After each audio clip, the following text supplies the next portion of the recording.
जय हिंद दोस्तों, आप सभी का स्वागत है हमारे यूट्यूब चैनल पर। तो दोस्तों आज हम बीएड एंट्रेंस एग्ज़ाम का टीचिंग एप्टीट्यूड सेक्शन पढ़ेंगे, जिसमें 50 प्रश्न हैं। तो इनसे आपको आइडिया लग जाएगा कि जो टीचिंग एप्टीट्यूड के प्रश्न हैं, जिसको शिक्षण अभिवृत्ति भी कहते हैं, उसके क्वेश्चंस को कैसे सॉल्व करना है। ये बीएड जो एंट्रेंस एग्ज़ाम है वो सभी यूनिवर्सिटीज़ के लिए लाभदायक होगा, क्योंकि सभी में ये शिक्षण अभिवृत्ति पूछा जाता है। तो चाहे आप किसी भी यूनिवर्सिटी से हो, उसको देख सकते हैं। बाकी और भी वीडियोज़ अपलोड हैं, उनको भी आप देख सकते हैं। तो चलिए शुरू करते हैं। पहला प्रश्न है, क्षेत्रीय शिक्षा संस्थान का संचालन कौन करता है? एनसीईआरटी, यूजीसी या राज्य सरकार या उपरोक्त में से कोई नहीं।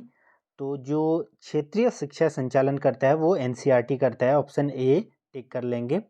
अगला प्रश्न है, यहाँ पर दोनों भाषाओं में है, आप कोई भी जो चूज कर सकते हैं, पढ़ सकते हैं। डंडे का प्रयोग न करने पर बच्चे या बच्चा बिगड़ जाता है, इस कथन के परिप्रेक्ष्य में आप क्या कहना चाहेंगे या क्या कहेंगे या क्या करेंगे?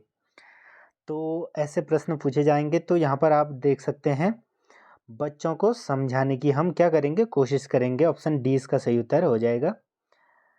ठीक है, तो तीसरा प्रश्न है, विद्यालय एक लघु समाज है, इस कथन का एक निहितार्थ है कि क्या हो जाएगा इसमें? विद्यालय में प्रतिबिंबित सामाजिक बुराइयों को प्रधानाचार्य द्वारा अनदेखा करना चाहिए या प्रधानाचार्य द्वारा सतर्कतापूर्वक सामाजिक बुराइयों के संदर्भ में वांछनीय परिवर्तन की जो दिशा में कार्य करना चाहिए। तो ऑप्शन बी हो जाएगा। यहाँ पर आप देख सकते हैं, कठोर कदम उठाने चाहिए, ये भी नहीं होगा। सी, तो उपरोक्त में से कोई नहीं, तो बी यहाँ पर सही उत्तर हो जाएगा। अगला प्रश्न है, तो ठीक है, आप देख सकते हैं कैसे सॉल्व करते हैं। आपकी राय में विद्यालयी निर्देशन कार्यक्रम का प्रमुख उद्देश्य क्या है? तो इसका जो प्रमुख उद्देश्य होता है वो स्व मार्गदर्शन की जो योग्यता का विकास करना है, या सेल्फ एबिलिटी या सेल्फ गाइडेंस, इसको इस योग्यता का विकास करना इनका मुख्य उद्देश्य होता है। Option C. ठीक है, तो अगला प्रश्न है, एक छात्र के कक्षा में लगातार पिछड़ जाने पर आप क्या करना चाहोगे? तो उसको परीक्षा में फेल कर देंगे, ये भी गलत है। उसके माता पिता को इस बारे में सूचित करेंगे, ये कर सकते हैं, लेकिन ये गलत है। यहाँ पर इस बारे में प्रधानाचार्य को सूचित करेंगे या छात्र को खुद परामर्श देंगे। तो ऑप्शन डी हो जाएगा इसमें। अगला प्रश्न है, यदि आप प्रधानाचार्य हैं, विद्यालय के कार्यक्रम में शिक्षक समय पर नहीं आता है, तो आप क्या करेंगे? तो उसको सबके सामने डांटेंगे, ये गलत है। तो उसको कार्यक्रम के बाद मिलने को कहेंगे। ऑप्शन बी हो जाएगा।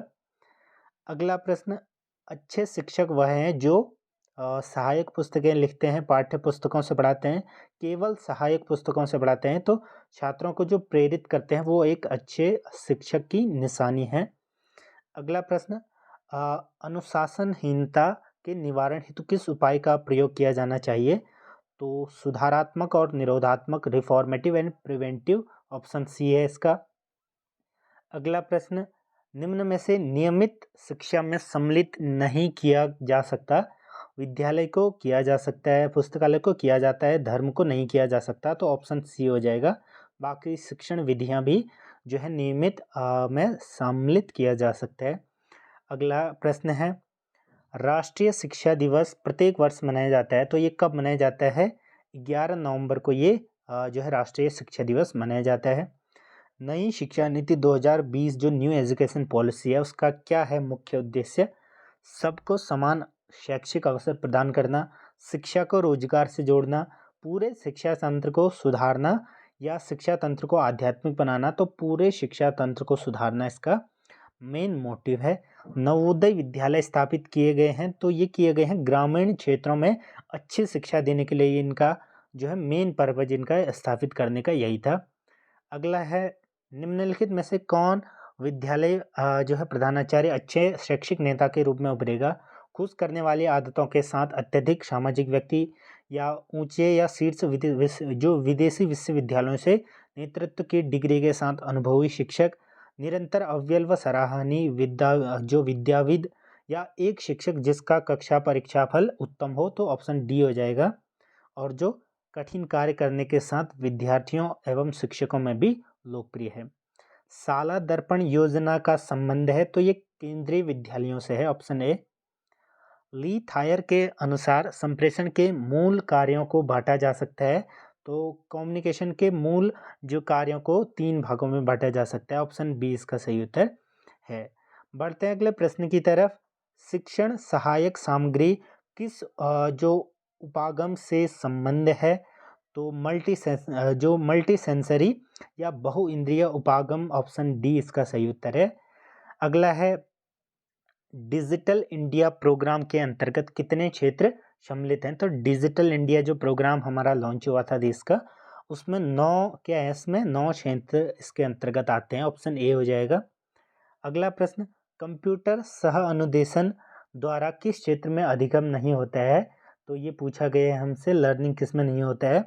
क्रियात्मक तो होता है, संज्ञानात्मक या कॉग्निटिव भी होता है, जो भावात्मक होता है वो नहीं होता है। तो यहाँ पर ऑप्शन सी सही उत्तर हो जाएगा। भावात्मक का जो है इसमें अधिगम नहीं हो पाता है। नेक्स्ट क्वेश्चन है, निम्नांकित कथनों में कौन सा सत्य है? शिक्षक जन्मजात होते हैं, शिक्षक प्रशिक्षित किए जा सकते हैं, शिक्षण एक कला है। तो उपरोक्त सभी यहाँ पर हो जाएगा।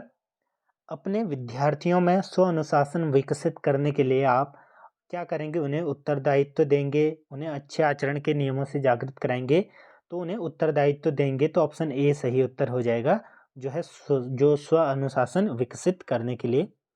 अगला प्रश्न है, आपकी राय में विद्यालय में अनुशासन किस प्रकार स्थापित किया जाना चाहिए? तो दंड देकर, जिम्मेदारी देकर, या अनदेखा कर, या अभिभावकों को सूचित कर? तो अभिभावकों को सूचित कर नहीं होगा यहाँ पर, जिम्मेदारी देकर जो है जो अनुशासन है उसको स्थापित किया जा सकता है। ऑप्शन बी हो जाएगा। अगला प्रश्न, विद्यालयी गतिविधियों के प्रबंध का मुख्य रूप से उत्तरदायित्व किसका होता है? तो प्रधानाचार्य का होता है। ऑप्शन बी हो जाएगा। अगला प्रश्न, छात्रों की अनुशासनहीनता से निपटने के लिए निम्न में से किस आयाम का सबसे कम अनुपालन किया जाना चाहिए? प्रतिकारी, उदाहरणात्मक, या सुधारात्मक, या निरोधात्मक? तो प्रतिकारी आयाम का सबसे कम जो है अनुपालन किया जाना चाहिए। ऑप्शन ए हो जाएगा इसमें। ऑप्शन ए प्रतिकारी आयाम। अगला प्रश्न, शिक्षण प्रक्रिया में तकनीक के प्रयोग का क्या औचित्य है? तो इसका क्या औचित्य है? शिक्षण को अधिक प्रभावशाली बनाने के लिए या इफेक्टिव बनाने के लिए। पाठ्यक्रम सहगामी क्रियाकलापों के जो आयोजन का प्रमुख उद्देश्य क्या होता है? छात्रों का जो ओवरऑल या अराउंड डेवलपमेंट, ऑलराउंड सर्वांगीण विकास इसका क्या होता है? मेन पर्पज होता है। ऑप्शन ए हो जाएगा। अगला है, शिक्षकों को क्रियात्मक अनुसंधान में दक्ष होना चाहिए क्योंकि यह उनको वास्तविक कक्षाओं समस्याओं को हल करने में सहायता देती है। तो ऑप्शन ए हो जाएगा। बाकी आप और ऑप्शन देख सकते हैं। यह उन्हें नए ज्ञान का सृजन करने में सहायता देती है, इसमें से किसी संसाधन की आवश्यकता नहीं होती। तो ऑप्शन ए यहाँ पर सुटेबल है।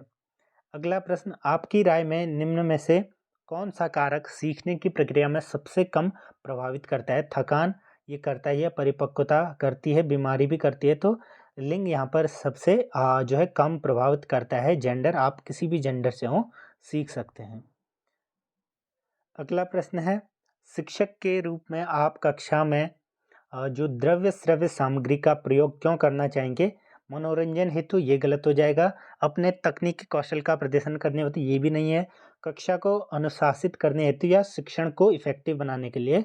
तो teaching effective, to make teaching effective, option D इसका है। आपकी राय में निम्न में से कौन प्रभावित शिक्षण हेतु प्रभावशाली है? आकर्षक व्यक्ति, शिक्षण योग्यता, वाक्पटुता, या प्रधानाचार्य से निकटता? ऑप्शन बी हो जाएगा इसमें, टीचिंग एबिलिटी। एक सफल शिक्षक बनने के लिए आप किसे सबसे अधिक महत्वपूर्ण समझते हैं? निरंतर ज्ञान व कौशल में वृद्धि, ऑप्शन ए इसका सही उत्तर है। अगला प्रश्न है, एक अच्छे अध्यापक के लिए आवश्यक है? तो शिक्षण की विभिन्न विधियों की जानकारी, सही मूल्यांकन के विभिन्न तरीकों की जानकारी, पाठ्यक्रम का संपूर्ण ज्ञान। तो उपरोक्त सभी यहाँ पर डी सही हो जाएगा। कक्ष में प्रभावी शिक्षण के लिए आप निम्न में से किसका प्रयोग करोगे? तो कक्षा में पाठ्यपुस्तक का प्रयोग, विद्यार्थियों को यथासंभव गृह कार्य देना, छात्र शिक्षण अंतक्रिया को जो प्रोत्साहन या दीर्घ व्याख्यान, ऑप्शन सी हो जाएगा इसमें, छात्र शिक्षक अंतक्रिया को प्रोत्साहित करेंगे। अगला प्रश्न है, सीखने को स्थायी बनाने हेतु क्या आवश्यक है? शिक्षण प्रक्रिया में बदलाव, सीखी गई वस्तु का क्रियान्वयन, कक्षा में अनुशासन या कक्षा में मनोरंजन। तो सीखी गई विषय वस्तु का क्रियान्वयन ऑप्शन बी हो जाएगा। अगला प्रश्न, नियमित रूप से गृह कार्य न करने वाले छात्र छात्राओं की अनदेखी करनी चाहिए, कक्षा से बाहर जाने के लिए कहना चाहिए, या कारणों के बारे में पूछना और व्यक्तिगत परामर्श देना चाहिए। ऑप्शन सी हो जाएगा, उनका उपहास भी नहीं कर सकते। शिक्षा में मातृभाषा का प्रयोग उचित है क्योंकि इसे समझना सरल होता है। इसके प्रयोग से छात्र गौरवान्वित महसूस करते हैं। इससे मातृभाषा समृद्ध होती है। अन्य भाषाओं में शिक्षण करना कठिन है, तो ये आसान होता है समझने में। ऑप्शन ए हो जाएगा। अगला प्रश्न, कक्ष शिक्षण को मुख्यतः होना चाहिए। तो शिक्षक केंद्रित, छात्र केंद्रित, परीक्षा केंद्रित या उपरोक्त में से कोई नहीं। तो छात्र केंद्रित क्या होना चाहिए? कक्ष का शिक्षण होना चाहिए। क्लासरूम टीचिंग जो शुड बी प्रीमियरली क्या होना चाहिए? हमारा स्टूडेंट सेंटर्ड। अगला है, यदि आपके विद्यार्थी पढ़ाई में रुचि नहीं ले रहे हैं तो आप निम्न में से क्या करेंगे? स्थिति की अनदेखी करेंगे, विद्यार्थियों को डांटेंगे, कारण की पहचान कर शिक्षण विधि में परिवर्तन करेंगे। ऑप्शन सी हो जाएगा। अगला प्रश्न, विद्यालय में कोई शिक्षण सहायक सामग्री उपलब्ध नहीं है, ऐसी स्थिति में शिक्षक के रूप में आप क्या करोगे? तो विद्यार्थियों की सहायता से उचित सहायक सामग्री विकसित करेंगे। ऑप्शन ए हो जाएगा। अगला प्रश्न, आप शिक्षक क्यों बनना चाहते हैं? तो इसका मोस्ट सुटेबल आंसर होगा शिक्षण में आपकी रुचि है। अगला प्रश्न, शिक्षक को विद्यालय से बाहर अपने व्यवहार का निर्धारण कैसे करना चाहिए? अपनी इच्छा के अनुरूप सजग और संयमित रहना चाहिए या इच्छाओं को दबाकर रखना चाहिए, किसी की परवाह नहीं करनी चाहिए? तो ऑप्शन बी हो जाएगा, सजग और संयमित रहना चाहिए। राष्ट्रीय स्तर पर शिक्षक शिक्षा का जो प्रबंध है किया जाता है NCTE द्वारा। ऑप्शन बी हो जाएगा। अगला प्रश्न, उत्तर पुस्तिकाओं के मूल्यांकन में आपका रुख कैसा होना चाहिए या आप कैसा रुख अपनाएंगे? वस्तुनिष्ठ या ऑब्जेक्टिव? ऑप्शन ए हो जाएगा इसका। अगला प्रश्न, निम्न में से कौन शिक्षण का सर्वोच्च लक्ष्य है? सूचनाएं देना, विद्यार्थियों को गतिविधियों में शामिल करना, पाठ्यक्रम को पूरा करना या व्यवहार में वांछनीय परिवर्तन लाना। ऑप्शन डी हो जाएगा। अगला प्रश्न, विद्यालय में किसका स्थान सर्वोच्च है? विद्यालय में सर्वोच्च स्थान पूछा गया है प्रबंधन का, विद्यालय सचिव का, प्रधानाचार्य का या शिक्षक का? तो इसका सही उत्तर हो जाएगा, तो ये किसका स्थान होता है? प्रधानाचार्य का। ऑप्शन सी हो जाएगा, प्रिंसिपल का। राज्य विश्वविद्यालयों के कुलाधिपति का कार्य प्रायः कौन करता है? ये करता है राज्य के जो राज्यपाल होते हैं, वो वहाँ के चांसलर के रूप में काम करता है। किस संविधान संशोधन द्वारा प्रारंभिक शिक्षा को बच्चों का मौलिक अधिकार बना दिया गया? तो यहाँ पर आप देख सकते हैं 73वां नहीं, 74वां भी नहीं, 92 या नहीं। तो ऑप्शन डी यहाँ पर सही हो जाएगा ऑप्शंस के अनुसार, अर्थात 93। लेकिन इसका जो सही उत्तर है वो 86वां संविधान जो है संशोधन था, जिसके अंतर्गत इसको प्रारंभिक शिक्षा को मौलिक अधिकार बना दिया गया था। अगला प्रश्न, निम्न में से कौन वैज्ञानिक विधि का गुण नहीं है? तो जो संशयवाद, प्रामाणिकता, परिशुद्धता, मूल्य उन्मुखी। ऑप्शन डी हो जाएगा बाकी जो वैज्ञानिक विधि का गुण है। धार्मिक शिक्षा पर सबसे अधिक बल कौन सी विचारधारा देती है? तो आदर्शवाद, आइडियलिज्म। Option B. शिक्षण की दिशा सही कैसी होनी चाहिए? तो मूर्त से अमूर्त की ओर, जटिल से सरल की ओर कैसी नहीं होनी चाहिए पूछा है। अज्ञात से अज्ञात, ज्ञात से अज्ञात की ओर, या जो हमारा सरल से कठिन की ओर। तो जटिल से सरल की ओर नहीं होनी चाहिए, पहले सरल फिर उसके बाद कॉम्प्लेक्स। अगला है, निम्न में से किस गुण को विद्यार्थियों में विकसित करना सर्वाधिक जरूरी है? तो ये हो जाएगा वैल्यू ओरिएंटेशन, मूल्य उन्मुखता। ऑप्शन डी हो जाएगा। तो आज के 50 प्रश्न कुछ इस प्रकार से थे। बाकी ऐसी ही वीडियोस आती रहेंगी। धन्यवाद।